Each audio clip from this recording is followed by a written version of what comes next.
Hello friends, ओम श्री गणेशाय नमः। ओम नमः शिवाय। आप सभी का स्वागत है आपकी अपने यूट्यूब चैनल पर।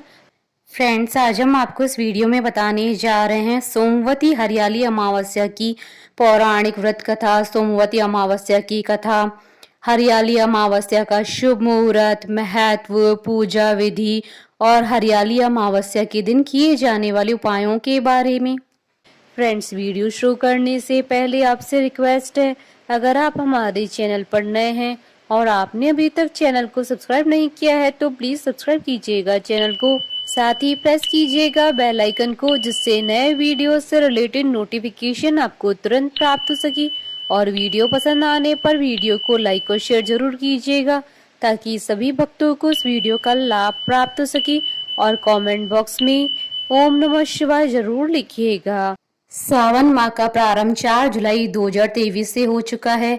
सावन मास में पड़ने वाली अमावस्या को हरियाली अमावस्या की नाम से जाना जाता है। अमावस्या तिथि पर स्नान, दान और पितरों के निमित्त तर्पण का विधान है, लेकिन हरियाली अमावस्या पर पौधे लगाने की परंपरा है। इस साल सावन में हरियाली अमावस्या 17 जुलाई 2023 सोमवार के दिन है।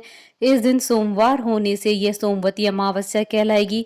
सावन में सोमवती अमावस्या का यह संयोग बहुत ही शुभ माना जाता है। इस तिथि का महत्व कई धर्म ग्रंथों में बताया गया। अमावस्या तिथि के स्वामी स्वयं पितृ देवता, इसलिए इस तिथि पर पितरों के निमित्त श्राद्ध, तर्पण, पिंडदान आदि किया जाता है। इस बार हरियाली अमावस्या पर बहुत ही दुर्लभ संयोग बन रहा है। सावन में हरियाली अमावस्या तो हर साल आती है, लेकिन सोमवती अमावस्या का संयोग कई सालों में एक बार बनता। सोमवती अमावस्या पर पवित्र नदी में स्नान करने और जरूरतमंदों को दान देने की परंपरा है। मान्यता है कि ऐसा करने से शुभ फलों की प्राप्ति होती है। सावन सोमवार को अमावस्या तिथि होने से इसका महत्व और भी अधिक बढ़ गया है।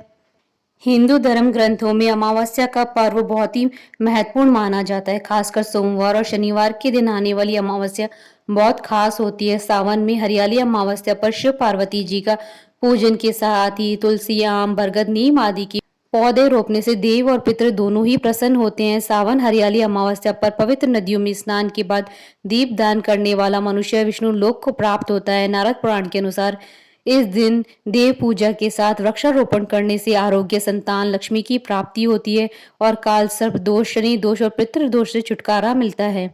फ्रेंड्स, अब आइए जानते हैं सोमवती हरियाली अमावस्या की शुभ मुहूर्त के बारे में। हिंदू पंचांग के अनुसार साल 2023 में हरियाली अमावस्या 17 जुलाई 2023 सोमवार के दिन है। अमावस्या तिथि प्रारंभ होगी 16 जुलाई 2023 को रात्रि 10:08 पर और अमावस्या तिथि का समापन होगा 17 जुलाई की रात्रि यानी 18 जुलाई की सुबह 12:01 पर। ऐसे में उदय तिथि के अनुसार हरियाली अमावस्या 17 जुलाई 2023 को मान्य रहेगी। इस दिन स्नान दान का समय रहेगा सुबह 4:12 से सुबह 4:53 तक और अमृत सिद्धि योग रहेगा सुबह 5:34 से सुबह 7:17 तक और शुभ का मुहूर्त रहेगा सुबह 9:01 से सुबह 10:44 तक और शाम का मुहूर्त रहेगा शाम 5:27 से शाम 7:20 तक। इस बार सोमवती और हरियाली अमावस्या एक ही दिन होने के कारण यह दुर्लभ संयोग बन रहा है। इस संयोग में अगर कुछ खास उपाय किए जाएं तो विशेष फल प्राप्त होता है। फ्रेंड्स, अब आइए जानते हैं हरियाली सोमवती अमावस्या के दिन किए जाने वाले उपायों के बारे में। सोमवती अमावस्या पर गरीबों को अनाज, कपड़े, बर्तन आदि चीजों का दान करें, इससे आपकी हर मनोकामनाएं पूर्ण होगी। अमावस्या तिथि पर पितरों की आत्मा की शांति के लिए श्राद्ध, तर्पण और पिंडदान आदि करें, इससे पितरों की कृपा आप पर बनी रहेगी। हरियाली अमावस्या पर पौधे लगाने की परंपरा है। मान्यता है कि ऐसा करने से घर में सुख समृद्धि बनी रहती है। सावन का सोमवार होने से इस दिन भगवान शिव जी की पूजा करना विशेष फलदायी रहेगा। इससे भी आपकी परेशानियों का अंत होगा। फ्रेंड्स, अब आइए जानते हैं हरियाली अमावस्या की पूजन विधि के बारे में। ऐसी मान्यता है कि इस दिन पीपल के जड़ में जल, दूध चढ़ाने से पितृ तृप्त होते हैं तथा शाम के समय सरसों की तेल का दीपक जलाने से शनिदेव शांत होते हैं। इस दिन सुबह जल्दी उठकर विधि विधान से भगवान शिव और माता पार्वती जी की पूजा करनी चाहिए। सुहागिन महिलाओं को सिंदूर सहित माता पार्वती जी की पूजा करनी चाहिए और स्वाग सामग्री बांटनी चाहिए। मान्यताओं के अनुसार इस दिन हरी चूड़ियां, सिंदूर, बिंदी बांटने से सुहाग की आयु लंबी होती है और साथ ही घर में खुशहाली आती है। हरियाली अमावस्या के दिन पीपल और तुलसी के पेड़ की पूजा करनी चाहिए। साथ ही पीपल के वृक्ष की परिक्रमा भी करनी चाहिए तथा मालपुए का भोग लगाने की भी परंपरा है। इस दिन कई लोग उपवास भी रखते हैं। इसके बाद शाम को भोजन ग्रहण कर व्रत खोला जाता है। इस दिन पवित्र नदियों में स्नान के बाद ब्राह्मणों, गरीबों को यथाशक्ति दान दक्षिणा करनी चाहिए। फ्रेंड्स, अब आइए जानते हैं सोमवती अमावस्या की पूजन विधि के बारे में। मान्यता के अनुसार इस दिन सुबह जल्दी उठकर स्नान कर ले। यदि घर में गंगा जल हो तो नहाने के पानी में थोड़ा सा गंगा जल अवश्य मिला ले। इसके बाद नए वस्त्र पहनकर प्रभु की आराधना करें। इसके बाद तांबे के लोटे में पवित्र जल लेकर सूर्य देव को अर्घ्य देने के बाद पितरों के निमित्त तर्पण करें। इस दिन उपवास करें और किसी जरूरतमंद को दान दक्षिणा दें। सोमवती अमावस्या के दिन पीपल के पेड़ की पूजा का भी विधान है। महिलाएं पीपल के पेड़ पर दूध, जल, पुष्प, अक्षत और चंदन से पूजा करें। पीपल में 108 बार धागा लपेटकर परिक्रमा करें और संतान व पति की लंबी आयु की प्रार्थना करें। इस दिन भगवान श्री हरि विष्णु की पूजा करना बहुत ही शुभ माना जाता है। इसलिए एक साफ चौकी पर भगवान विष्णु की प्रतिमा स्थापित करें।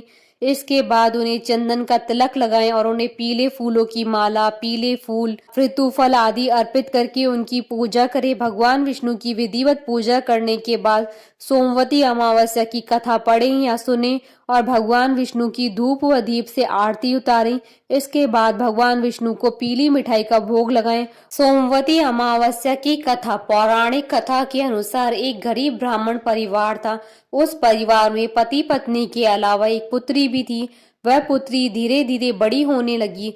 उस पुत्री में समय और बढ़ती उम्र के साथ सभी स्त्रियोचित गुणों का विकास हो रहा था।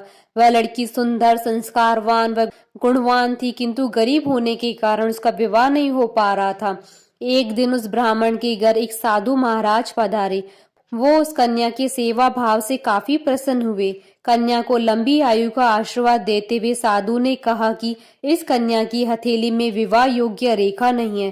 तब ब्राह्मण दंपति ने साधु से उपाय पूछा कि कन्या ऐसा क्या करे कि उसके हाथ में विवाह योग बन जाए। साधु ने कुछ देर विचार करने के बाद अपनी अंतर्दृष्टि से ध्यान करके बताया कि कुछ ही दूरी पर एक गांव में सोना नाम की धोबिन जाति की एक महिला अपने बेटे और बहू के साथ रहती है, जो बहुत ही आचार विचार, संस्कार संपन्न तथा पति परायण है। यदि यह कन्या उसकी सेवा करे और वह महिला उसकी शादी में अपनी मांग का सिंदूर लगा दे तो उसके बाद इस कन्या का विवाह हो तो इस कन्या का वैधव्य योग मिट सकता है। साधु ने यह भी बताया कि वह महिला कहीं आती जाती नहीं है। यह बात सुनकर ब्राह्मणी ने अपनी बेटी से धोबिन की सेवा करने की बात कही। अगले दिन कन्या प्रातः काल ही उठकर सोना धोबिन के घर जाकर साफ सफाई और अन्य सारे काम करके अपने घर वापस आ जाती। एक दिन सोना धोबिन अपनी बहू से पूछती है कि तुम तो सुबह उठकर ही सारे काम कर लेती हो और पता भी नहीं चलता। बहू ने कहा, माँ जी, मैंने तो सोचा कि आप ही सुबह उठकर सारे काम खुद ही खत्म कर लेती हैं। मैं तो देर से उठती हूँ। इस पर दोनों सास बहू निगरानी करने लगी कि कौन है जो सुबह ही घर का सारा काम करके चला जाता है। कई दिनों के बाद जब धोबिन ने देखा कि एक कन्या मुंह अंधेरे घर में आती है और सारे काम करने के बाद चली जाती है, जब वह जाने लगी तो सोना धोबिन उसके पैरों पर गिर पड़ी और पूछने लगी कि आप कौन हैं और आप इस तरह छुपकर मेरे घर की चाकरी क्यों करती हैं। तब कन्या ने साधु द्वारा कही गई सारी बात बताई। सोना धोबिन पति परायण थी, उसमें तेज था, वह तैयार हो गई। सोना धोबिन के पति थोड़ा अस्वस्थ थे। उसने अपनी बहू से अपने लौट आने तक घर पर ही रहने को कहा। सोना धोबिन ने जैसे ही अपनी मांग का सिंदूर उस कन्या की मांग में लगाया, उसका पति मर गया। उसे इस बात का पता चल गया। वह घर से निराजली चली थी। यह सोचकर ही रास्ते में कहीं पीपल का पेड़ मिलेगा तो उससे भंवरी देकर और उसकी परिक्रमा करके ही जल ग्रहण करेगी। उस दिन सोमवती अमावस्या थी। ब्राह्मण के घर मिले हुए पुए पकवान की जगह उसने ईंट के टुकड़ों से 108 बार भंवरी देकर 108 बार पीपल के पेड़ की परिक्रमा की और उसके बाद जल ग्रहण किया। ऐसा करते ही उसके पति की मुर्दा शरीर में वापस जान आ गई। धोबिन का पति वापस जीवित हो उठा। इसलिए सोमवती अमावस्या के दिन से शुरू करके जो व्यक्ति हर अमावस्या के दिन भंवरी देता है, उसके सुख और सौभाग्य में वृद्धि होती है। पीपल के पेड़ में सभी देवताओं का वास होता है, अतः जो व्यक्ति हर अमावस्या को न कर सके वह सोमवार को पड़ने वाली अमावस्या के दिन 108 वस्तुओं की भंवरी देकर सोना, धोबिन और गौरी गणेश का पूजन करता है, उसे अखंड सौभाग्य की प्राप्ति होती है। ऐसी प्रचलित परंपरा है कि पहली सोमवती अमावस्या के दिन धान, पान, हल्दी, सिंदूर, सुपारी की भंवरी दी जाती है। उसके बाद ही सोमवती अमावस्या को अपने सामर्थ्य के हिसाब से फल, मिठाई, स्वाग सामग्री, खाने की सामग्री इत्यादि की भंवरी दी जाती है और फिर भंवरी पर चढ़ाया गया सामान किसी सुपात्र, ब्राह्मण या ननद या भांजे को दिया जा सकता है। फ्रेंड्स, आइए प्रारंभ करें हरियाली अमावस्या की पौराणिक व्रत कथा। एक राजा था, उसके एक बेटा बहू थे। बहू ने एक दिन मिठाई चोरी करके खा ली और नाम चूहे का ले लिया। यह सुनकर चूहे को गुस्सा आया और उसने मन में विचार किया कि चोर को राजा के सामने लेकर आऊंगा। एक दिन राजा के घर में मेहमान आए थे और वह राजा के कमरे में सोए थे। चूहे ने रानी के कपड़े ले जाकर मेहमान के पास रख दिए। सुबह उठकर सब लोग आपस में बात करने लगे कि छोटी रानी के कपड़े मेहमान के कमरे में मिले। यह बात जब राजा ने सुनी तो उस रानी को घर से निकाल दिया। वह रोज शाम को दिया जलाती और ज्वार बोती थी, पूजा करती, गुड़धानी का प्रसाद बांटती थी। एक दिन राजा शिकार करके उधर से निकले तो राजा की नजर उस रानी पर पड़ी। राजा ने अपने सैनिकों को कहा, जाकर देखो उस पेड़ पर। अगले दिन राजा के सैनिकों ने पेड़ के ऊपर जाकर देखा तो दिए आपस में बात कर रहे थे। उसमें से एक दिया बोला, मैं राजा के घर का हूँ। उस राजा की एक बहू थी, उसने एक बार मिठाई चोरी करके खा ली और चूहे का नाम ले लिया। जब चूहे को गुस्सा आया तो रानी के कपड़े मेहमान के कमरे में रख दिया और राजा ने रानी को घर से निकाल दिया। वो रोज मेरी पूजा करती थी, भोग लगाती थी। उसने रानी को आशीर्वाद दिया, वह सुखी रहे। फिर पेड़ पर से उतरकर सैनिक घर आए और बताया कि रानी का कोई दोष नहीं था। राजा ने रानी को घर बुलाया और सभी सुख से रहने लगे। हमारे साथ इस वीडियो में अंत तक बने रहने के लिए आपका धन्यवाद। ओम श्री गणेशाय नमः। ओम नमः शिवाय।